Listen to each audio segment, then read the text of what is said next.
மேகதாது அணை பிரச்சினையில் தமிழ்நாடு சட்டமன்றத்தில் இன்றைக்கு ஒரு விவாதம் நடைபெற்று சட்டமன்ற கட்சி உறுப்பினர்கள், குறிப்பாக அனைத்து இந்திய அண்ணா திராவிட முன்னேற்றக் கழகத்தினுடைய உறுப்பினர்கள், இந்திய கம்யூனிஸ்ட் கட்சியினுடைய உறுப்பினர்கள், பாட்டாளி மக்கள் கட்சியினுடைய உறுப்பினர் ஆகியோர்கள் இந்த விவாதத்திலே அண்மையிலே சட்டமன்றத்திலே மேகதாது பிரச்சினை குறித்து ஒருமனதாக நிறைவேற்றப்பட்ட தீர்மானத்தில் தங்களுடைய கருத்துக்களை தெரிவித்திருக்கிறார்கள். அனைத்து இந்திய அண்ணா திராவிட முன்னேற்றக் கழகத்தினுடைய உறுப்பினரும் அதிலே தொடர்ந்து பல கருத்துக்களை தெரிவித்தார்கள். இந்த விவகாரத்தில் திராவிட முன்னேற்றக் கழகம் முன்மொழிந்த ஒரு திருத்தத்தினை தமிழ்நாடு அரசு ஏற்றுக்கொண்டு தான் கொண்டு வந்திருக்கக்கூடிய தீர்மானத்தில் அதை இணைத்து, அது இணைக்கப்பட்ட பிறகு அந்த தீர்மானம் ஒருமனதாகவே அனைத்து கட்சியை சார்ந்திருக்கக்கூடிய சட்டமன்ற உறுப்பினர்களாலும் ஏற்றுக்கொள்ளப்பட்டு அந்த தீர்மானம் நிறைவேற்றப்பட்டிருக்கிறது என்பதை நாம் மிக நன்றாக அறிவோம். இருந்தாலும் இன்றைய சூழ்நிலையில் அது மீண்டும் பேரவையிலே ஒரு விவாதப் பொருளாக இன்றைக்கு உருவாகி இருக்கக்கூடிய நிலையில் திராவிட முன்னேற்றக் கழகம் அதிலே கொண்டிருக்கக்கூடிய நிலைப்பாட்டினை, ஏன் இந்த திருத்தம் தேவையானது, அவசியமானது, டெல்டா மக்களுடைய நலனை, விவசாய பெருங்குடி மக்கள் நலனை பாதுகாப்பதற்கு அது எவ்வளவு இன்றியமையாது என்பதை எடுத்துச் சொல்வது என்னுடைய கடமையாக நான் கருதுகிறேன். இந்த மேகதாது அணை விவகாரத்தில் மத்திய நீர்வள ஆணையம், சென்ட்ரல் வாட்டர் கமிஷன், சில நிபந்தனைகளோடு விரிவான திட்ட அறிக்கை, டீடைல்டு ப்ராஜெக்ட் ரிப்போர்ட், டிபிஆர் அறிக்கை ஒன்றை தயாரிப்பதற்கு தன்னுடைய 22/11/2018 தேதியிட்ட கடிதத்தில் கர்நாடக அரசுக்கு அவர்கள் ஒரு அறிவுரையினை வழங்கியிருந்தார்கள். அந்த அறிவுரையை எதிர்த்துதான் அன்றைக்கு ஆட்சியில் இருந்த அதிமுக தமிழ்நாடு அரசினுடைய சார்பில் அதற்கான வழக்கினை அவர்கள் கொடுத்தார்கள். அதனைத் தொடர்ந்து கடந்த 13/11/2025 தேதியில் உச்சநீதிமன்றம் அதை ஒட்டி அளித்த ஒரு தீர்ப்பில் மத்திய நீர்வளத்துறை ஆணையம் சில நிபந்தனைகளோடுதான் இந்த அறிவுறுத்தலை வழங்கியிருக்கிறது என்பதை சுட்டிக்காட்டி, அதன் அடிப்படையில் தமிழ்நாடு அரசினுடைய கோரிக்கையை விசாரணைக்கு அப்போதைய நிலையில் எடுத்துக் கொள்வது என்பது பிரிமெச்சூராக இருக்கும் என்று உச்சநீதிமன்றம் தன்னுடைய கருத்தினை தெரிவித்தது. அது மட்டுமல்லாமல் தமிழ்நாடு அரசினுடைய ஆட்சேபனை உள்ளிட்ட 3 முக்கிய நிபந்தனைகள், அதனை ஏற்றுக்கொள்ளாமல் கர்நாடக அரசு தொடர்ந்து டிபிஆர் தயாரிக்கக்கூடிய முயற்சியிலே ஈடுபடும் என்று சொன்னால் அதை எதிர்த்து உச்சநீதிமன்றத்திலே வழக்கு தொடுக்கலாம் என்றும் தமிழ்நாடு அரசுக்கு உச்சநீதிமன்றம் அனுமதி அளித்திருந்தது. நம்மை பொறுத்தமட்டில் மேகதாது அணை பிரச்சினையில் மேகதாட்டில் நாம் அணை கட்டக்கூடாது என்பதற்காக பலமுறை நம்முடைய சட்டப்பேரவையில் நாம் தீர்மானங்களை நிறைவேற்றியிருக்கிறோம். அது தொடர்பாக அரசினுடைய சார்பில் பொறுப்பில் இருக்கக்கூடிய பல்வேறு காலகட்டங்களில் இருந்த பிரதமர்களை, ஒன்றிய அமைச்சர்களை தொடர்ந்து சந்தித்து நம்முடைய தரப்பில் இருக்கக்கூடிய நியாயங்களை நாம் எடுத்துச் சொல்லி முறையிட்டிருக்கிறோம். பல அனைத்து கட்சி கூட்டங்களையும் கூட்டி இந்த மேகதாட்டுவில் நம்முடைய காவிரி நதியின் குறுக்கே அணை கட்டுவதற்கு நம்முடைய கடுமையான எதிர்ப்பையும் நாம் தெரிவித்திருக்கிறோம்.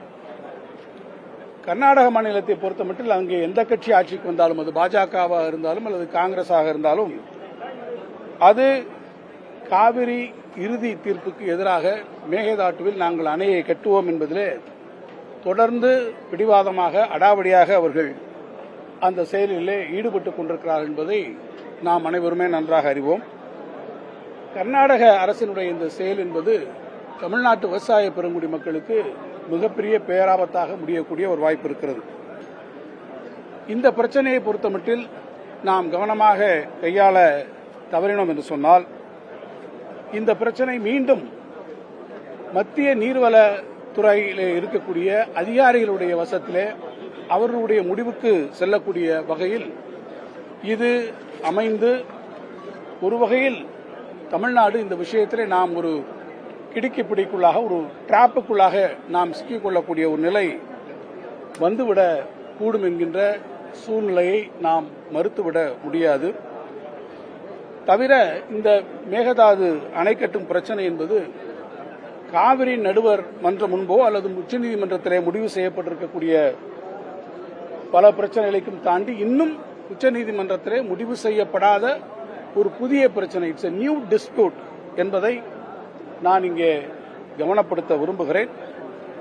பல மாநிலங்களுக்கு இடையே இருக்கக்கூடிய நதிநீர் தாவாப்படி இன்டர்ஸ்டேட் டிஸ்பியூட்ஸை பொறுத்தமட்டில் அந்த சட்டத்தினுடைய அடிப்படையில் உச்சநீதிமன்றத்தாலே பரிந்துரைக்கப்படக்கூடிய 3 உச்சநீதிமன்ற நீதிபதிகள் அல்லது உயர்நீதிமன்றத்தினுடைய நீதிபதியினுடைய தலைமையிலான நடுவர் மன்றம் ட்ரிபியூனல் அதை நாடுவதுதான் சிறந்தது என்று இந்த வழக்கிலே தொடர்ந்து தங்களை ஈடுபடுத்திக் கொண்டு ஆஜராகி வாதாடி வரக்கூடிய மூத்த உச்சநீதிமன்றத்தினுடைய வழக்கறிஞர்கள் அரசின் சார்பாக நம்மோடு இருந்து நீண்ட காலமாக பயணிக்கக்கூடிய வல்லுநர்கள் நமக்கு ஆலோசனைகள் வழங்கியிருக்கிறார்கள். எனவே மூத்த வழக்கறிஞர்களுடைய ஆலோசனைகள் இந்த துறையில் இருக்கக்கூடிய வல்லுநர்களுடைய ஆலோசனையினுடைய அடிப்படையில் மேகதாது அணையை கட்டுவது என்பது ஒரு புதிய பிரச்சனை, இட்ஸ் எ நியூ டிஸ்பியூட் என்கின்ற காரணத்தால் தமிழ்நாடு அரசினுடைய சார்பில் கடந்த மார்ச் மாதம் 4ஆம் தேதி 2026 அன்று மேகதாது அணை தொடர்பாக புதிய நடுவர் மன்றம் ஒன்றை அமைக்க வேண்டும் என்கின்ற கோரிக்கையை நாம் ஒன்றிய அரசுக்கு வைத்திருக்கிறோம். இத்தகைய நடுவர் நீதிமன்றத்தை அமைக்கக்கூடிய சூழலில் இதனால் ஏற்கனவே உச்சநீதிமன்றம் இறுதி செய்திருக்கக்கூடிய காவிரி நடுவர் நீதிமன்ற இறுதி தீர்ப்பிற்கு எந்த விதத்திலும் பாதிப்பு வராது என்பதை நான் இங்கே தெரிவிக்க விரும்புகிறோம். புதிய நடுவர் மன்றம் அமைக்கக்கூடிய இந்த கோரிக்கை என்பது திராவிட முன்னேற்ற கழகத்தினுடைய ஆட்சியில் எடுக்கப்பட்டிருந்தாலும் அது அடிப்படையிலே தமிழ்நாடு அரசினுடைய முடிவு. தமிழ்நாடு மக்களுடைய நலனை காக்க, விவசாயிகளுடைய நலனை காக்க, அவருடைய உரிமையை காக்க, காவிரி உரிமையை நாம் பாதுகாக்க எடுக்கப்பட்ட ஆக்கப்பூர்வமான முடிவுதான் இந்த நல்ல முடிவு என்பதை நான் இங்கே தெரிவிக்க விரும்புகிறேன்.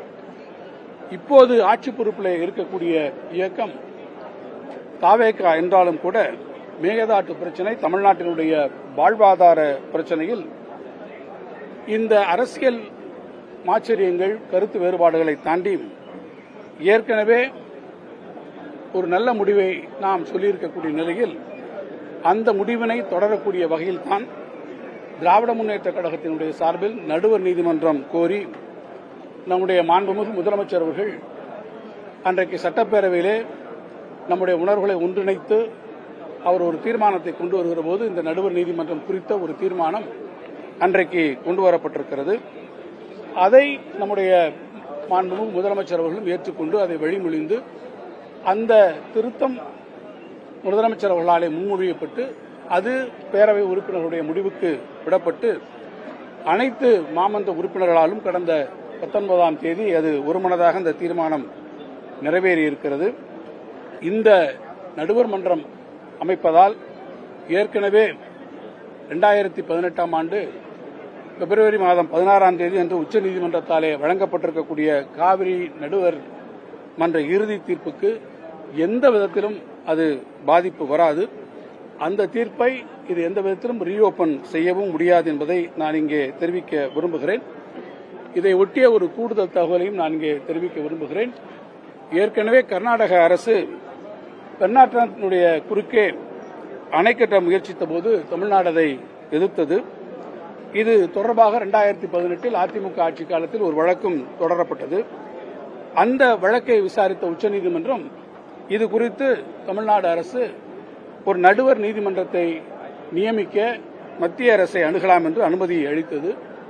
அதன் விளைவாக கடந்த 30/11/2019 அன்று பெண்ணையாற்றினுடைய குறுக்கே கர்நாடக அரசு அணை கட்டும் முயற்சியை தடுப்பது தொடர்பாக புதிய நடுவர் மன்றம் அமைக்க கோரிக்கையும் அன்றைக்கு வைக்கப்பட்டது என்பதை நான் இங்கே சுட்டிக்காட்ட விரும்புகிறேன்.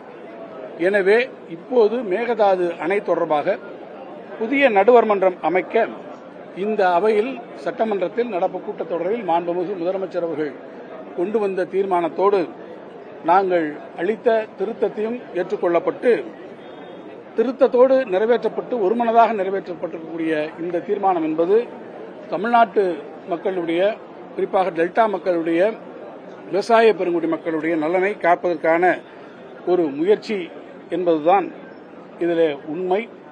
எனவே இதை மீண்டும் ஒரு விவாதப் பொருளாக்கி தமிழ்நாட்டு மக்களுடைய உரிமையை காக்கக்கூடிய விஷயம், விவசாயிகளுடைய நலனை பாதுகாக்கக்கூடிய ஒரு விஷயத்தில் மீண்டும் ஒரு விவாதத்தை உருவாக்குவது என்பது கடந்த 19ஆம் தேதி அன்று அவையிலே நாம் காட்டியிருக்கக்கூடிய ஒற்றுமை உணர்வை பாதிப்பதாக, அதை தாண்டி நமக்குள்ளே இருக்கக்கூடிய அரசியல் கட்சிகளுடைய பிளவு இருப்பதை போன்ற ஒரு தோற்றத்தை உருவாக்கி அதை அரசியலாக்குவதைப் போல அமைந்துவிடும் என்பதையும் நான் இங்கே சுட்டிக்காட்டி, அத்தகைய ஒரு சூழ்நிலை நாம் ஒருபோதும் அனுமதித்துவிடக்கூடாது. அது கர்நாடக அரசுக்கு அது சாதகமான ஒரு சூழ்நிலையை உருவாக்கிவிடும். எனவே அத்தகைய சூழ்நிலையை நாம் அனுமதிக்கக்கூடாது. எனவே தமிழ்நாட்டில் இருக்கக்கூடிய அனைத்து அரசியல் கட்சிகளும் ஓரணியில் இருந்து ஒருமனதாக இதை ஏற்றுக்கொண்டு நாம் இருக்க வேண்டும் என்பதை திராவிட முன்னேற்ற கழகத்தினுடைய சார்பில் நான் இங்கே கோரிக்கிறேன்.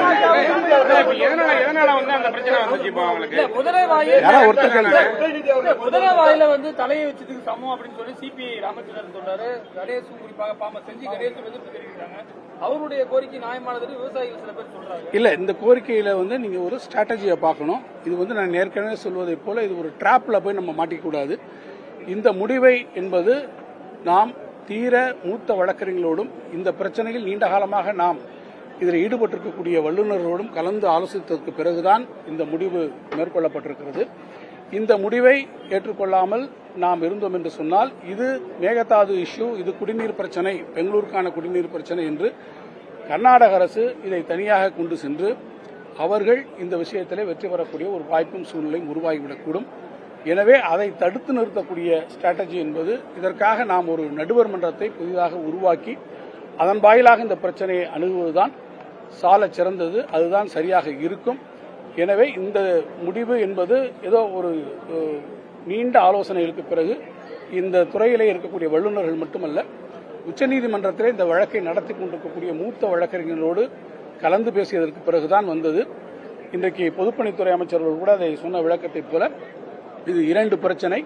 காவிரி நதிநீர் பங்கீட்டில் நமக்கு எந்த பிரச்சனையும் வராது. அதற்கு ஏற்கனவே கொடுத்திருக்கக்கூடிய உச்சநீதிமன்ற தீர்ப்பை இந்த நீதிமன்றம் it will not have any influence over that verdict given already by the supreme court. இது ஒரு நியூ டிஸ்பியூட் என்கின்ற வகையிலே இதை கொண்டு வரக்கூடிய நிலையில் இதற்கான நமக்கு ஒரு புதிய நடுவர் நீதிமன்றம் அமைப்பதுதான் இது சரியாக இருக்கும் என்பதை மீண்டும் திருத்தம் கொண்டு வருவதில் சார், இப்ப நான் ஒரு சட்ட முன்வடிவே கொண்டு வரீங்க. சட்ட முன்வடிவில் எந்த ஒரு மெம்பர் நான் பேசும்போது நான் திருத்தங்களை முன்மொழியலாம். திருத்தங்களை ஒருவேளை ஆளுந்தரப்பு ஏற்றுக்கொள்ளவில்லை என்று சொன்னால் அந்த திருத்தத்தின் மீது நான் என்னுடைய டிவிஷனை கேட்கலாம். சார் இல்லைங்க, நான் விவாதம் அந்த திருத்தத்தை நான் சொல்லுகிற போது தீர்மானத்தை கொண்டு வந்திருக்கக்கூடியவர் நம்முடைய முதலமைச்சர் கொண்டு வருகிறார். நாங்கள் அதில் ஒரு திருத்தத்தை இணைக்க சொல்கிறோம். முதலமைச்சர் அதை ஏற்றுக்கொள்கிறார். அந்த தீர்மானத்தில் உங்களுக்கு கருத்துக்கள் ஏதாவது இருந்தால் நீங்கள் அப்போதே கூட அங்கே சொல்லியிருக்கலாம். இந்த நீங்கள் சொல்லக்கூடிய கருத்துக்கள் அன்றைக்கு எதுவும் சொல்லவில்லை. இப்போதும் நான் சொல்லுகிறேன், அன்றைக்கு எல்லோரும் இணைந்து ஒரு ஒற்றுமை உணர்வோடு நாம் கொண்டு வந்திருக்கக்கூடிய இந்த ஒற்றுமை உணர்வு சிதைக்கப்படக்கூடிய சூழ்நிலையும் அதன் வாயிலாக அது மறைமுகமாக கர்நாடக அரசுக்கு இந்த புரிதல் எல்லாம் போனதுக்கு காரணம் என்ன? ஏன்னா அன்னைக்கு எல்லாமே யாருமே கைது நாங்க பார்த்துட்டு தான் இருந்தோம். ஆனா இன்னைக்கு நடுவர் நீதிமன்றம் இன்றைக்கு அமைக்க வேண்டியதை நாம் புரிந்து கொள்ள வேண்டும். இதுல காவிரி நதிநீர் பங்கீட்டில் நாம் ஏற்கனவே பெற்றிருக்கக்கூடிய உச்சநீதிமன்றத்தினுடைய உத்தரவின் அடிப்படையில் நமக்கு பெற்றிருக்கக்கூடிய நதிநீர் பங்கீட்டில் இந்த நடுவர் நீதிமன்றம் என்பது எந்த விதமான ஆதிக்கத்தையும் செலுத்தாது. இந்த நடுவர் நீதிமன்றம் அமைக்கப்படுவது மேகதாட்டு பிரச்சனைக்காக தனியாக அதை கேட்கிறமே ஒழிய ஏற்கனவே இருக்கக்கூடிய காவிரி பிரச்சனையில் நாம் பெற்றிருக்கக்கூடிய உச்சநீதிமன்ற தீர்ப்புகளுக்கும் இதற்கும் எந்த விதமான பாதிப்பும் இருக்காது என்கின்ற அந்த புரிதல் தான் இப்போது தேவை.